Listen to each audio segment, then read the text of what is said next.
In this video, we will walk you through the Lync Server 2010 Control Panel Management Interface and show you how to create a dial plan, normalization rules, and voice policies.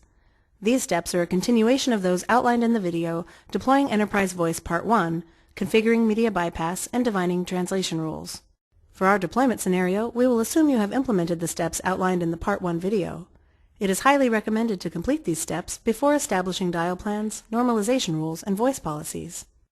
To continue with our enterprise voice deployment, from voice routing, select Dial Plan. We will create a new dial plan for all servers and users in the pool. Dial plans translate numbers dialed from a site, pool, or by a user to standard E164 format for the purposes of phone authorization and call routing. We will select a site for the dial plan. Optionally, you can select Pool Dial Plan, which would apply to a PSTN gateway or a registrar, or User Dial Plan, which can be applied to specific users or groups. Note that after you select a dial plan scope, it cannot be changed. We will choose the site from the Select a Site dialog box, which will auto-populate the name field. The simple name must be unique among all dial plans.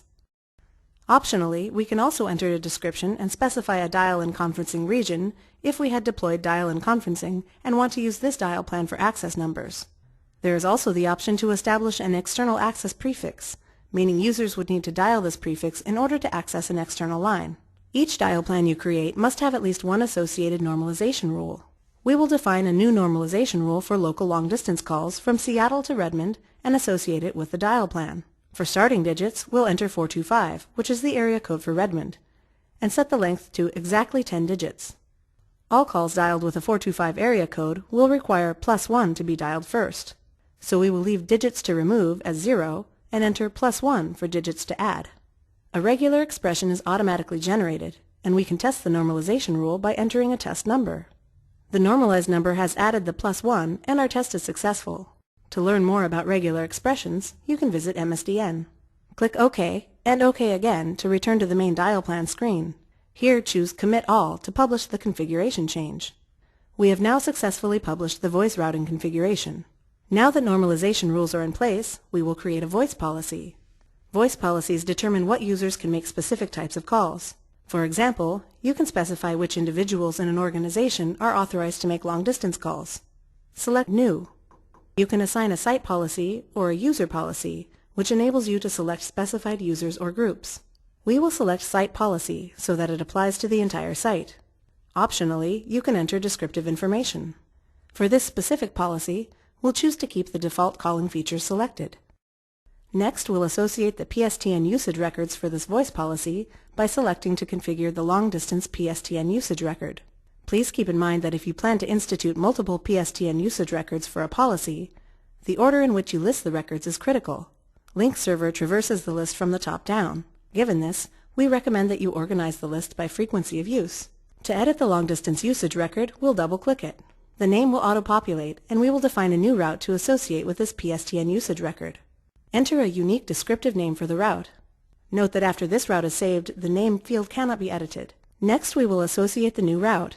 Here we can specify the patterns the route will accommodate using the Build a Pattern to Match tool, which will generate a regular expression. You may define this manually by clicking Edit in the tool and typing in the appropriate .NET Framework regular expression. Using the tool, you can specify two types of pattern matching: starting digits for numbers that you want to allow, and then exceptions. We will enter prefix values that this route must accommodate. Note that the route must accommodate the normalized numbers that result from the dial plan's normalization rules. You can repeat this step for each prefix value you want to include in the route. Next, indicate which SIP trunk gateway handles the call. It is recommended that you enter a number to test the voice policy using the translated number to test field. Our results show us this matches the regular expression we have built. We can now click OK to save the voice route. Click OK again until you return to the main voice policy screen. Then select Commit and Commit All to publish. It is recommended that you test your voice routing to ensure you get the desired results. To do this, click the Test Voice Routing tab to create test case scenarios. In the Dialed Number to Test field, type in the number you will use to test the routing configuration. From the Dial Plan list, select the plan to use when running the test. Now select the voice policy. Enter the number you expect to see when translated, along with the expected PSTN usage and route information. Run the test case to see your results. The test result window shows that our test case has passed. If you receive a fail notification, go back and make necessary updates. Keep in mind you'll need to commit any updates you make in the voice routing section in order to publish your configuration and create another test case scenario. You now know the essential steps necessary for successfully deploying Enterprise Voice. For more information on Enterprise Voice deployment and deployment options, visit www.microsoft.com/technet.